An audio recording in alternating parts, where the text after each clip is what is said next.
Hi, I'm Ron Seaton. Today is the 5th of May. I'm going to put a video on now of these cut flower varieties. I bred these because there's so many people these days going into selling flowers. Little boutique florists and garden centres opening up. So there's 900 seedlings in here, and every one of these is different. So they're all crossed off different varieties. Every one of them's hand crossed. So it's not as though the bees have come in and just popped them here. But there's so many colours and shapes and forms. I'll go through and pick a few out which I think might be kept and used further. Okay, so we'll go in the first group here.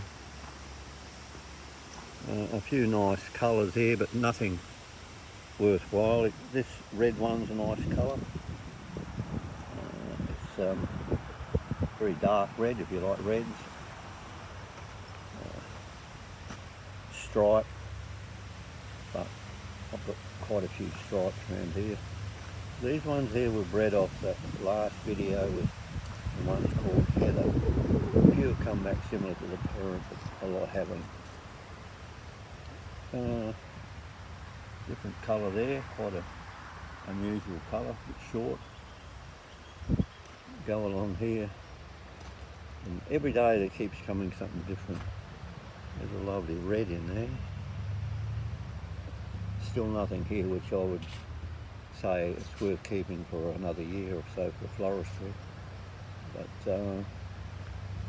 this one here, that could be kept because that red one there, it's been out for about 2 or 3 weeks when the first ones have come out, and it hasn't faded, so that's a good sign. Through here, a lot of spoons, huge amount of spoons this year. I did a lot of crossing with spoons because they seem to be getting the passion again. Not much here that's worth keeping, a few unusual styles. Here I did a lot of crossing with greens.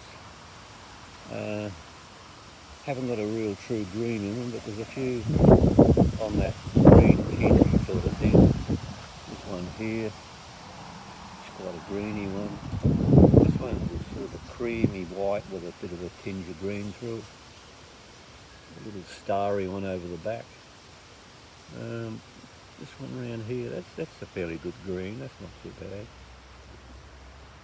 But yeah, not much there, but I'll go around the next row.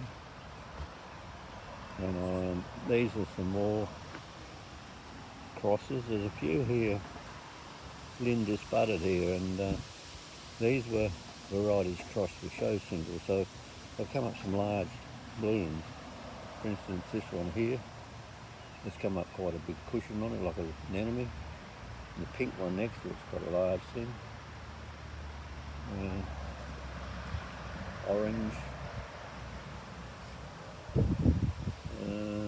Let's see, that red one there, as I explained the other red, this one is faded, so no good whatsoever.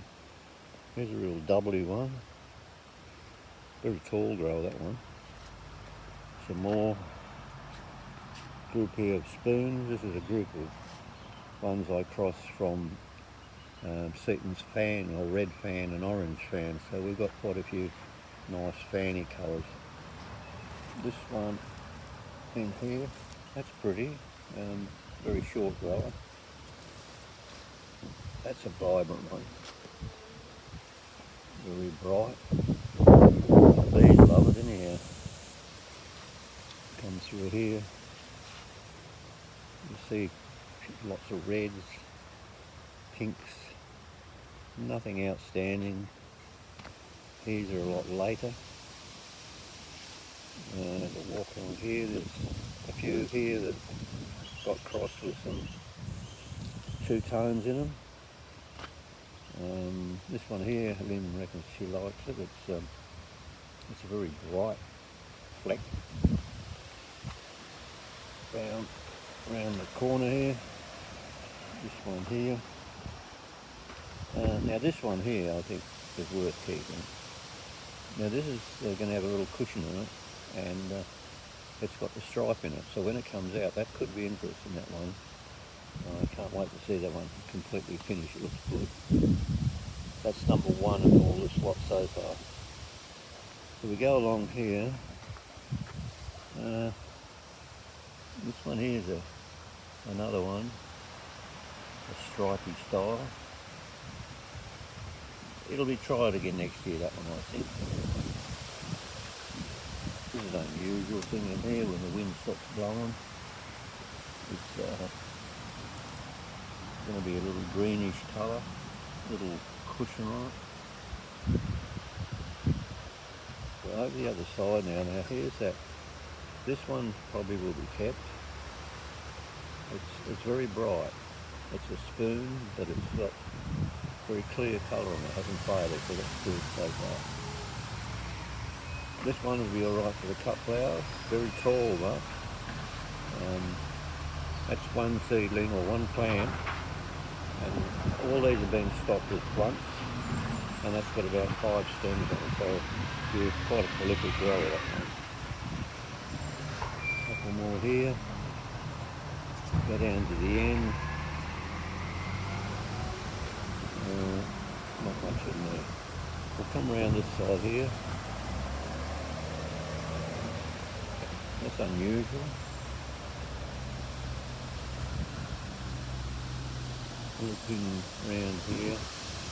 I'll go down this side here, and then I'll come back. It's easier on the other side, I think. So I'll slowly go down here. Oops. And that one there's quite a pretty thing. But the sun is shining on this side, so just bear with me while I walk down here and go around to the other side. Right. A bronze, quite a nice clear bronze. If you like bronzes, I'm not really struck on bronzes. That one's not much good, he's one very, very lanky-fied. Now this group here, this is cross of Kelly's Dream. Now Kelly's Dream is a very tall grower, it's a show single, and I crossed it into, I can't remember what it was, but you can see the parent coming out, the very tall flowers. Another bronze over there. Yellow, but very spaced out, no good at all. This one's another one that could be, I think it's marked down to be kept. I like a little cup on that one, it's quite pretty. There's a nice red there. Every day I come down there's more and more coming out, so I don't know where I'm up to with half of them.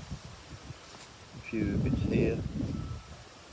There's a lot of green bits and pieces through them where I use green crossings, but not much there at all. So, but that's just some idea of some of the colours and variations you can get with breeding. I've got, as I say, 900 here, 900 colours, 900 different shapes, and out of them probably 10 or 20 at the max will keep. That's the only way with breeding. You're no use keeping something that's similar to what you've got, or it just doesn't stand up to the heat, doesn't stand up to the wind. There's a lot of criteria I go through before I keep them. But that's probably the end of the video for the season. But I hope to do one down at our show next week, our Australian Championship. So after this one, just keep looking, and we hope to have another video later on. Okay, bye.